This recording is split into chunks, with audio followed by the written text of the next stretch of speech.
hati-hati ya, alatnya mahal. Metode pasti anak-anak kaget kan, nih Pak Iya. kebakaran pada spektro aja. Kalau kita salah menggunakan itu bisa berefek yang luar biasa.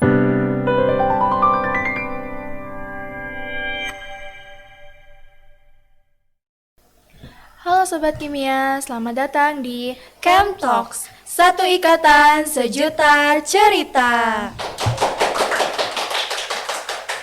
Bersama saya Ain Latifah. Dan saya Siti Nur Aisyah. Kalau di episode sebelumnya kita seru-seruan tentang fun fact kimia, kali ini kita bakal masuk ke sisi lain dunia kimia yang lebih dekat dengan mahasiswa. Kalau dengar kata kimia, yang langsung kebayang biasanya apa sih Teh? Nah, ngomongin kimia pasti nggak bisa lepas dari yang namanya praktikum, jas lab, alat-alat, dan laporan praktikum, tempat di mana teori ketemu kenyataan dan rencana sering nggak sesuai dengan ekspektasi. Mulai dari alat yang nggak sesuai bayangan, sampai hasil yang kadang berpikir, ini salahnya di mana ya? Tapi kan Teh, di balik capek dan tegangnya praktikum, sebenarnya banyak banget cerita, pelajaran yang gak kita dapetin di kelas loh. Nah, makanya di episode kali ini kita bakal ngobrol soal dunia praktikum dari balik laboratorium. Dan untuk ngobrolin hal ini, kita sudah kedatangan seseorang yang sering banget kita temui di laboratorium. Pada penasaran nggak? Siapa sih Teh? Penasaran banget. Nah, langsung saja kita perkenalkan beliau. Beliau adalah asisten laboratorium yang sudah menampingi banyak mahasiswa selama praktikum. Daripada berlama-lama, kita panggil saja bintang tamu kita hari ini. Selamat datang Bapak. Ya, selamat datang. Kira-kira Bapak kesini dari rumah ke sini atau dari kampus laboratoriumnya ke sini? Kebetulan barusan dari laboratorium ke sini. Oh, Nah, Sobat Kimia, beliau ini adalah Bapak Ihsan Kuhara, lahir di Garut tanggal 5 bulan Juli tahun 1975. Beliau sudah bekerja di FMIPA dari tahun 2003. Beliau juga pernah ikut pelatihan manajemen laboratorium, alat-alat laboratorium seperti mikroskop, alat evaporasi, dan instrumen.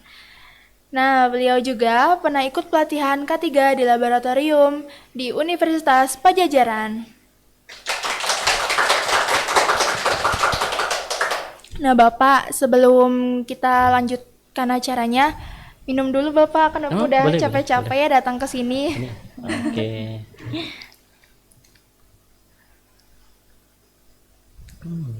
Seger banget. Ini kayaknya bagus nih. Iya, Bapak. salpok banget ya Pak sama bagusnya, tumblernya. lucu-lucu. Iya, ini tuh dari sponsor kita loh, dari Garut gitu. Souvenir. Oh, iya, bagus ya. Bapak juga kalau misalnya mau mesen bisa juga buat hadiah, buat Iya. oleh-oleh. Bagus, Bisa bagus. custom juga Bapak di Garut Iya, Souvenir. iya. Iya.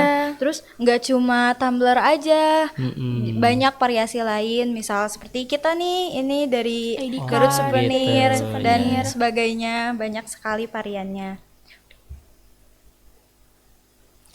Nah, Bapak kan ternyata udah lama banget ya, udah hampir 20 tahun di laboratorium. Nah, kalau dibandingkan dulu dan sekarang, apa perbedaan yang paling terasa menurut Bapak di dunia praktikum? Jelas beda banget. Yang pasti ya, kalau dulu kita pertama saya masuk ke kampus itu kan masih sangat sederhana. Mungkin perbedaannya tidak jauh sama yang dilakukan di SMA SMA ya.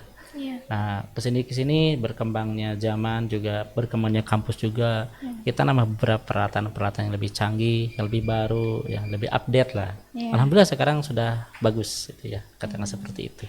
Alhamdulillah. Nah, Bapak kalau boleh flashback nih ke awal-awal dulu, waktu pertama kali Bapak masuk ke laboratorium, apa sih yang paling Bapak rasakan gitu? Apakah sempat kaget, gugup, atau justru penasaran? Yang jelas waktu masuk lab pertama kali ya dua-duanya pasti ada, kaget pasti ada, karena kan beda jauh antara praktikum yang dilakukan di SMA ataupun di sekolah dengan di kampus. Ya jelas dari sisi metodenya, caranya atau peralatan juga memang beda banget gitu Iya, ya. betul. Disebut misalkan gugup ya pasti karena kita menemukan peralatan-peralatan baru yang belum pernah Iya, pakai gitu iya, kan. betul. Ini seperti apa ya, buat apa gitu kan, Iya, pasti betul, penasaran juga pasti. Ya kita gugup, oh ini fungsinya untuk ini dan itu dan sebagainya gitu. Banyak ilmu baru lah gitu. Nah, Bapak selama mendampingi mahasiswa di laboratorium, pernah nggak ngalamin kejadian unik, menegangkan, atau malah lucu yang sampai sekarang masih Bapak ingat?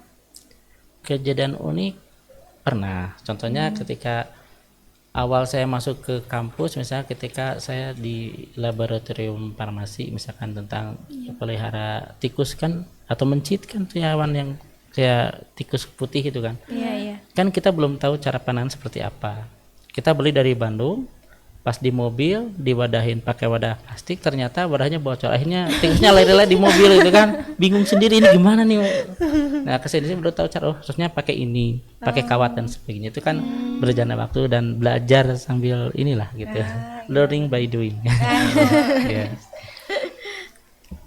Nah, menurut Bapak, kesalahan apa sih yang paling sering dilakukan mahasiswa saat praktikum? Biasanya kesalahannya adalah ketidaktahuan prosedur atau menyalahi daripada aturan. Misalkan aturannya dari harus pakai ini, sebegini langkah-langkahnya, ada yang kelewat atau lupa. Nah itu mengakibatkan kesalahan. Atau penggunaan alat, misalkan stepnya harus begini, tiba-tiba dia lewat atau lupa juga.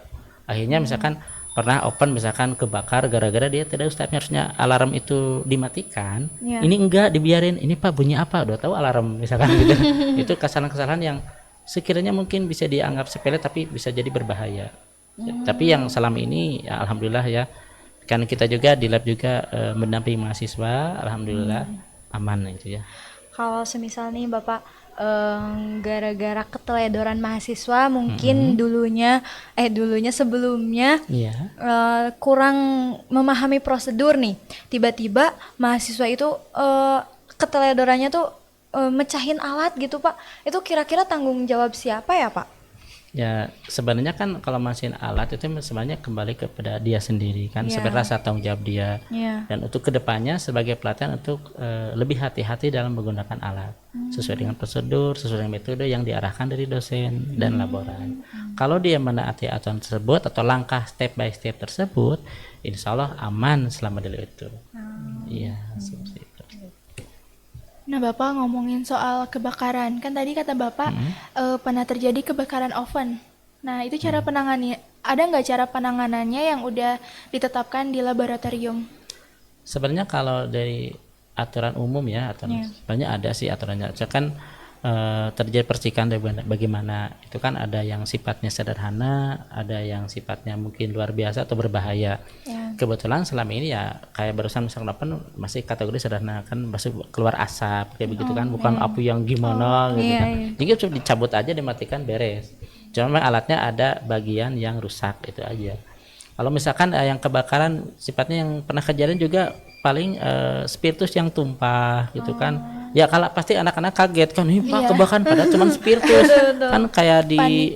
Ya panik seperti itu. Jadi kita menenangkan mahasiswa gimana caranya supaya jangan panik. Yang jelas memang di lab juga sudah ada peralatan semacam alat pemadam, itu kan sudah ada. Ya tentunya kita juga melihat situasinya. Kalau situasinya sangat berbahaya mungkin alatnya digunakan. Kalau enggak ya cukup pakai lap basah aja, selesai. Aman. Kira-kira nih kalau semisal spiritusnya tuh berceceran terus kebakaran nih, soalnya kan lagi dinyalain apinya pas itu. Nah kan pakai lap basah, kira-kira sih gimana sih cara bersihinnya gitu kan? Kalau orang awam tuh nggak tahu gimana, kan panik gitu, gimana nih ini ngebersihinnya. Malah kabur kemana-mana. Iya, betul. Tentu yang pertama tadi jangan panik. Yang kedua harus cari lap yang sesuai. Maksudnya tadi kalau misalkan kebakarannya tadi yang besar atau kecil. Kalau kecil bisa lap kecil juga bisa pakai air ditutupin, selesai. Kalau yang gede kira-kira nggak bisa ditangani ya gunakan alat pemadam tadi. Kalau misal langsung disembur pakai air itu berbahaya nggak Pak? Ya berbahaya karena air dengan spiritus kan beda, nanti tambah gede apinya. Makanya gunakan tadi alat yang sesuai gitu kan, seperti itu. Baik. Nah, mungkin nih Pak, buat mahasiswa kadang aturan laboratorium itu terasa sangat ribet. Menurut Bapak, kenapa sih keselamatan dan kedisiplinan itu nggak bisa ditawar di praktikum? Ya itu kan karena kembali ke keselamatan diri dan orang lain. Karena aturan itu dibuat untuk menjaga keamanan dan ketertiban. Kalau kita menggunakan prosedur atau metode yang benar, alat APD yang benar, tentunya praktik akan berjalan dengan aman dan tertib. Untuk mengurangi risiko juga, kan yang namanya keselamatan diri itu yang paling penting. Karena jadi itu yang harus pertama dilindungi adalah keselamatan diri, baru kemudian keselamatan orang lain. Makanya APD itu adalah untuk diri sendiri. Kalau kita tidak taat dengan aturan, makanya kita yang celaka nantinya. Walaupun hanya misalkan kesalahan kecil, tapi kan efeknya ke diri sendiri. Dan yang selanjutnya bisa membahayakan orang lain. Itu. Kalau buat ini nih Pak, aku penasaran nih, kerusakan itu ruang asam itu apakah sama disebabkan oleh mahasiswa? Gimana sih jalan-jalannya gitu, alur ceritanya bisa bisa kayak gitu nih Pak? Biasanya itu ditimbulkan karena keteledoran mahasiswa. Jadi dari metodenya atau caranya misalkan tahapan step by stepnya, misalkan harusnya dia menuangkan misalkan ke gelas kimia dulu, kan ada misalkan harus mewadahin wadah kecil, ini langsung misalkan ke gelas ukur, akhirnya belepotan tuh, dia kaget tumpah kayak gitu misalkan. Kalau sesuai prosedur aman sebenarnya, karena dosen juga sudah mengarahkan. Kalau misalkan menuangkan zat ini seperti apa, menuangkan zat ini seperti apa, tahapannya seperti apa, atau kalau pakai corong, kalau pakai misalkan gelas ukur, pakai gelas kimia, bagaimana cara, sebetulnya semua sudah ada, diberikan ilmunya. Jadi kembali ke orangnya. Kalau misalkan dia lupa atau teledor, ya resikonya seperti itu. Tapi ya sejauh ini alhamdulillah nggak ada kejadian yang membahayakan yang gimana gitu. Kalau kecelakaan kecil pasti ada sih. Bapak kan udah lama ya mendampingi mahasiswa saat praktikum. Nah, biasanya kejadian risiko atau bahaya apa yang sebenarnya paling sering terjadi di laboratorium oleh mahasiswa? Yang paling sering biasanya mecahin alat sih. Alat gelas sebenarnya. Misalnya tadi teledor tadi. Misalnya dia merangkai atau alat ini dijajarin. Harusnya dia kalau ngerjain sesuatu ini digeserin dulu. Ini enggak, jahitnya kesenggol, pecah. Nah, itu pecahan ini yang kadang-kadang cukup berbahaya. Misalnya berbahaya bagi dirinya, nanti kena tangan atau mungkin jatuh kena kaki orang lain. Makanya di situ juga kan kita punya aturan APD, diantaranya dari mulai masker, sarung tangan, dan alas kaki lab. Diantaranya itu melindungi kaki, takutnya ada pecahan, ada misalkan zat yang tercecer di lantai, kaki kita aman. Seperti itu.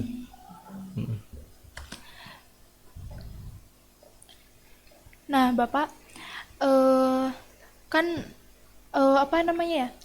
Ada nggak kalau misalnya nih mahasiswa mencahin alat lab, itu tuh tanggung jawab siapa? Ya kalau mecahin alat lab ya tanggung jawab dirinya sendiri. Dia nanti harus menulis di buku tertentu untuk mengganti sesuai dengan merek atau produknya. Itu sebagai rasa tanggung jawab, karena nanti kedepannya juga dia seperti itu. Kalau dia punya rasa tanggung jawab dari hal-hal yang sepele, yang kecil, kedepannya dia akan bertanggung jawab untuk hal yang lebih besar. Itu yang lebih penting di sana.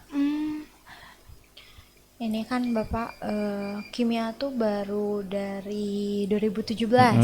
Nah, apakah sebelum Bapak jadi asisten lab di kimia, pengalaman Bapak nih jadi asisten lab di prodi farmasi itu bagaimana? Apakah sama kayak anak-anak kimia gitu mahasiswanya?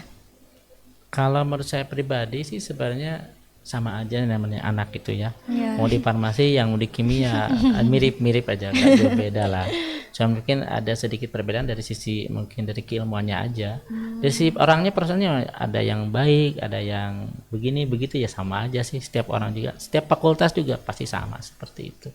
Ada keunikan tersendiri yang pasti yang mesti membedakan, tapi kebanyakan ada yang sama juga. Ada nggak sih Pak dari semua mata kuliah yang di prodi kimia nih, yang menurut Bapak tuh praktikumnya itu paling ribet, paling sulit nih Pak? Lama juga. Iya lama juga. Ya. Ada nggak sih menurut Bapak? Kalau di kimia sih kebanyakan rata-rata lumayan ya. Cuman yang paling ribet tentunya yang ilmunya lebih tinggi kayak spektro atau bukan yang besar instrumen lah. Karena memang alatnya lebih spesifik. lebih rumit metodenya gitu kan. Dan memang ya tadi itu lebih dari langkah poin-poinnya, langkah step by stepnya lebih, kalau yang semakin ke bawah ya semakin gampang, semakin ke atas semakin sulit. Kalau buat alat instrumen itu Bapak, buat kita ngetesnya suatu zat di alat instrumen, apakah didampingi terus-menerus nih sama aslabnya gitu Bapak? Atau Iya. dibiarin aja nih? Justru kalau dia semakin tingkatannya lebih tinggi, tentunya pendampingannya harus lebih ketat. Karena kesalahan sedikit saja untuk apalagi alat instrumen itu mengakibatkan alatnya bisa rusak. Beda dengan alat yang sederhana. Alat yang sederhana kan metodenya sederhana, katakanlah cara-caranya sederhana, resikonya pun sederhana. Beda kalau kita menggunakan alat yang lebih spesifik, tentunya metodenya lebih rumit, alatnya juga lebih rentan.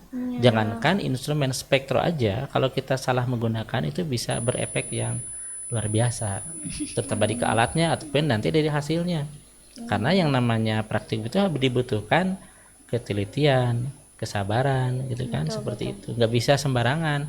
Makanya di semester awal tuh dilatih seperti itu kan, dari mulai metode, cara-cara seperti itu untuk melatih kalian supaya disiplin, kerja efisien, efektif, dan teratur.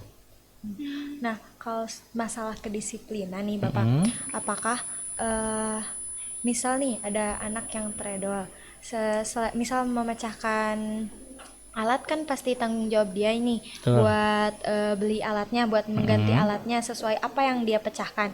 Nah, ada nggak sih teguran gitu dari Bapak secara personal untuk anak yang teledor gitu?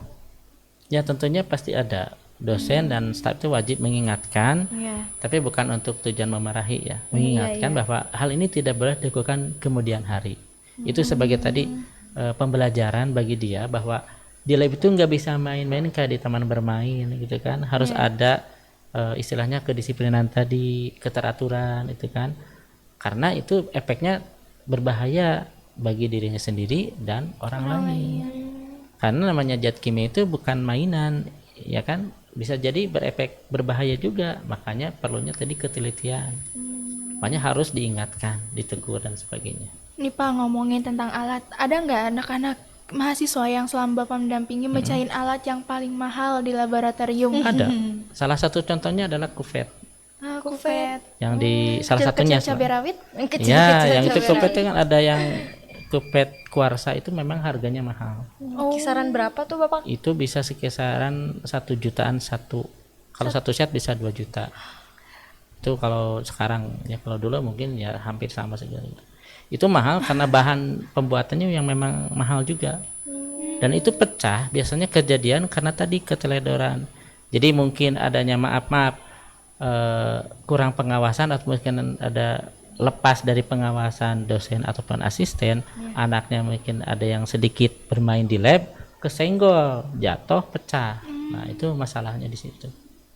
Jadi kalau misalkan kita terawasi dengan baik, anaknya juga mengikuti aturan baik, ya alatnya juga aman. Seperti itu. Biasanya di situ. Oh, itu tuh kan pengalaman Bapak nih, ada yang anak yang mecahin alat yang cukup mahal ya Bapak.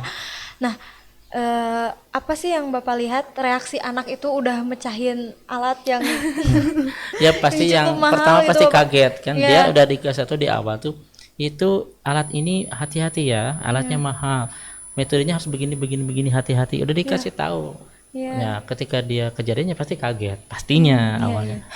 Ya kesananya mau gimana lagi, tetap harus dia tanggung jawab lah gitu ya.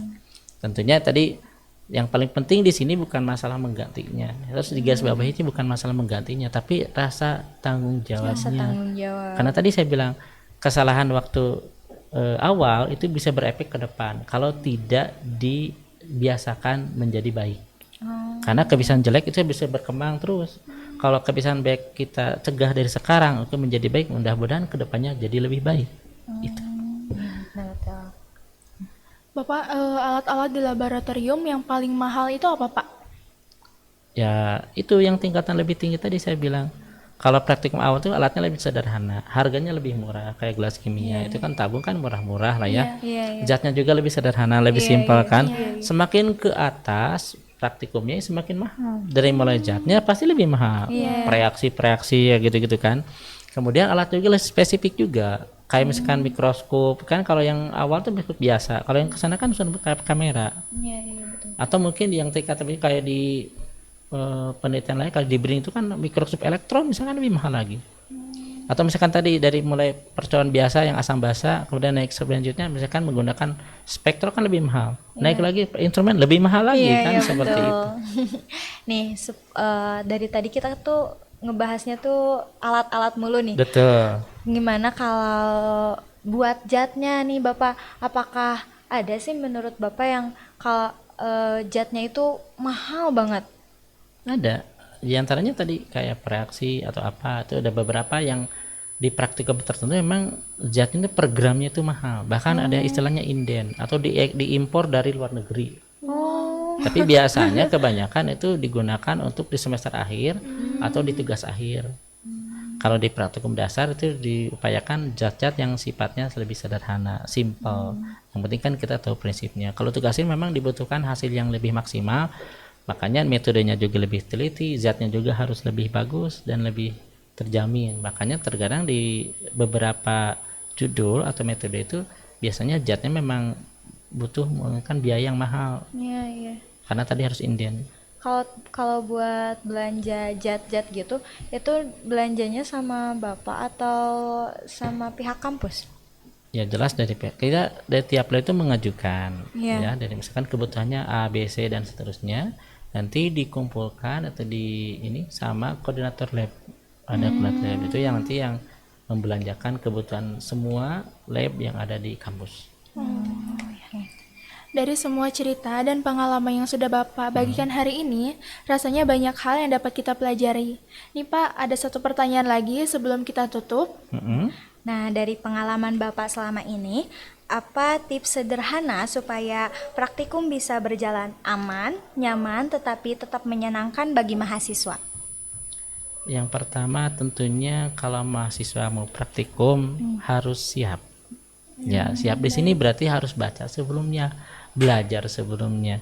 Jadi orang itu akan senang di lab itu karena dia sudah ready. Iya, betul. Sudah siap mempersiapkan dari bahan-bahannya, metode segala macam sudah baca semua. Ketika masuk lab ada prioritas yang kita sudah ready, siap. Oke. Kemudian jangan lupa tadi metode tata aturannya yang diarahkan dari dosen. Di step by stepnya tolong dipatuhi. Kalau semua step itu dijalankan dengan baik, otomatis praktikum akan berjalan aman dan lancar dan hasilnya bagus juga. Ya, jadi kalau praktikum itu bisa dikatakan berhasil atau tidak itu tergantung kita. Kalau kita mematuhi aturan labnya dengan baik, arahan dari dosen, arahan dari laboran, itu maka hasilnya juga akan bagus. Seperti itu. Dan kalau misalkan menyenangkan tidak, kembali ke kita. Kalau kita image awalnya kita sudah tanda kutip misalkan bad mood atau semacam ya, otomatis kita ngerjain apa saja akan bagus. Betul. Makanya awal tuh ada istilah kita harus positive thinking. Kita dapat ilmu baru nih. Iya, betul. Iya, otomatis menyenangkan. Iya. Seperti itu. Baik, kita cukupkan saja ya Pak ya. Oke. Dari obrolan hari ini kita jadi tahu kalau praktikum bukan cuma soal eksperimen, tapi juga soal sikap, disiplin, dan tanggung jawab. Laboratorium juga bukan tempat untuk ditakuti ya teman-teman, tapi tempat belajar, mencari pengalaman baru dengan benar dan menarik. Terima kasih banyak Bapak Oke. atas waktu dan cerita yang sudah dibagikan bagi kami. Ya, Nah, semoga obrolan ini bisa jadi bekal dan pengingat buat teman-teman yang akan menjalani praktikum. Buat Sobat Kimia yang masih penasaran dan pengen tahu sisi lain kimia yang gak kalah serunya, jangan lupa buat terus nantikan dan tonton Chem Talks di YouTube HMK Kema FMIPA Uniga. Tentunya jangan lupa follow dan pantengin akun kita di Instagram @podincash_HMK atau @HMKUniga biar nggak ketinggalan info dan konten menarik karena kedepannya kita bakal hadir dengan banyak obrolan menarik seputar dunia kimia. Sebelum itu, terima kasih kepada sponsor yang telah mendukung kami yaitu Garut Souvenir dan media partner Suara Garut ID dan Seputar Garut. Jangan lupa like, subscribe, dan share ke media sosial kalian semua ya. Sampai ketemu di episode Chem Talks berikutnya. Sampai jumpa.